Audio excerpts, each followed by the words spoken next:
सुबीम inter college संत पूरनदास नगर सभी विद्यार्थियों का स्वागत करता हूँ। सुप्रभात।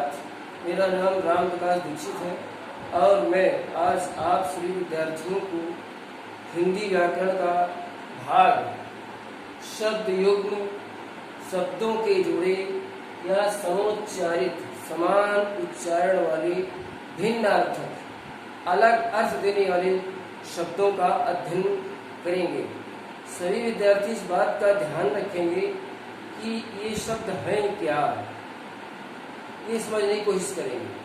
तो ये समोच्चारित शब्द वो हैं जो उच्चारण की दृष्टि से बोलने में एक जैसे प्रतीत होते हैं, किंतु उनका जो अर्थ होता है वो प्रायः भिन्न होता है, अलग अलग होता है। इस बात पर गौर करना पड़ता है कि ये शब्द इस एक जैसे उच्चारण में दिए जा रहे हैं, उनके अर्थ एक जैसे हैं या वो अलग अर्थ देने वाले हैं। इस बात पर हर विद्यार्थी को बड़ा विशेष बल देना पड़ता है।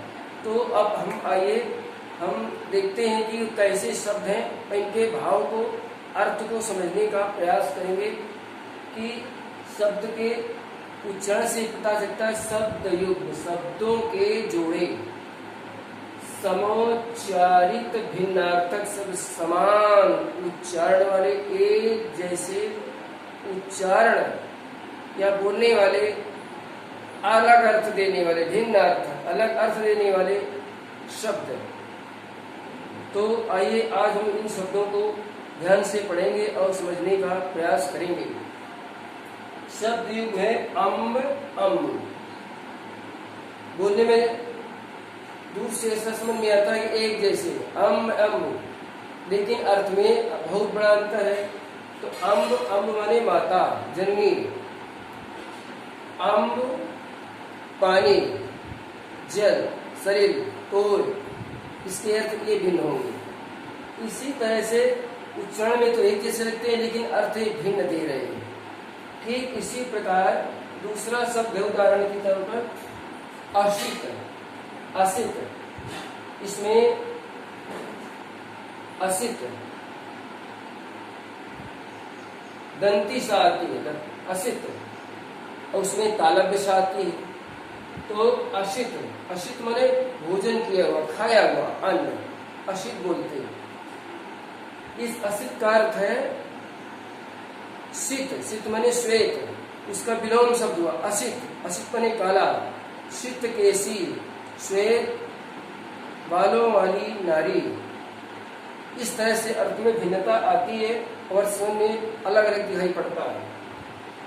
फिर इसी तरह से दूसरा शब्द है पवन और पावन। पवन माने हवा, अनिल, हवा से संबंध देता है। पावन पवित्रता, शुचिता से अर्थ देता है पावन। यह नारी पावन चरित्र की है, माता सीता का चरित्र पावन था। पवन, पवन बह रही है, सब अर्थ भिन्न दे रहे हैं। इससे स्पष्ट होता है कि उच्चारण की दृष्टि से ये शब्द एक जैसे लगते हैं, किंतु अर्थ की दृष्टि से सब अलग अलग हैं और मन में भ्रम भी पैदा करते हैं कि अर्थ होगा क्या। तीसरा चौथा शब्द है उद्यत, उद्यत। इसमें उ, दा और अधिधाता, उद्यत। उद्यत का अर्थ हुआ उद्दंड। ये बालक उद्यत है, ये बालक उद्दंड है। इस शब्द का अर्थ ये हो गया। और उद्यत का मतलब है तैयार, सेना युद्ध के लिए युद्धत है, या वीर जवान युद्ध के लिए तैयार खड़े हैं। तो इसका अर्थ हुआ तैयार खड़े हैं, उद्यत है, सेना रण के लिए उद्यत है। दोनों का प्रयोग किया जा सकता है, इसलिए इस शब्दों में भिन्न अर्थ देने वाले हैं। ठीक इसी प्रकार जो आगे देखते हैं शब्द को हम, लिखा है अवलंब और अविलंब।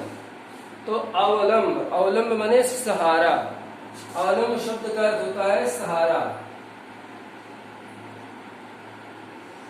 मुझे अब केवल परमात्मा का ही अवलंब है, परमात्मा का ही सहारा है।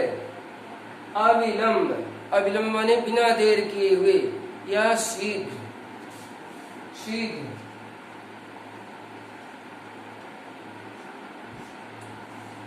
जैसे ट्रेन शीघ्र छूटने वाली है, जल्दी छूटने वाली है, तो अविलंब शीघ्र या जल्दी दोनों अर्थ देता है, एक ही बात है। आली और आली, इसी तरह से अली और आली शब्द हैं। आली माने भौरा, आली पुष्पों पर गुंजार कर रहे हैं, भौरे पुष्पों पर गुंजार कर रहे हैं। आली, आली माने भौरे।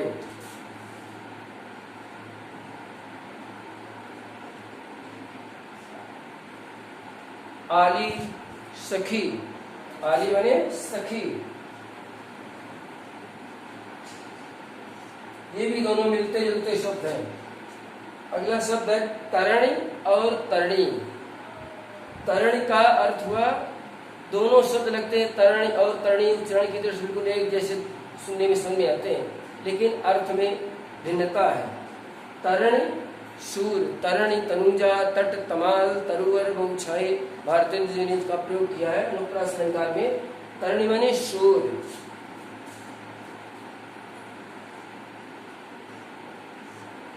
और तरणी, तरणी माने नाव।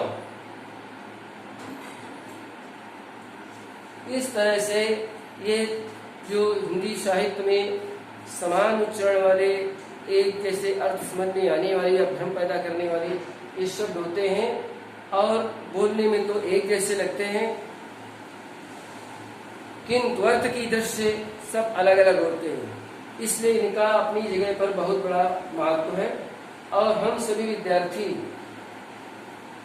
इन शब्दों को कॉपी पर ध्यान से लिखेंगे और पढ़ेंगे, और होमवर्क में कुछ और इसके साथ अन्य शब्द देंगे, उनको सभी लोग नोट करेंगे और इनको ध्यान से पढ़ेंगे भी, और मन में इस बात को बैठाना होगा इस शब्द का अर्थ क्या है, क्योंकि एक जैसे शब्द होने के साथ साथ बच्चों को प्रायः भ्रम हो जाता है।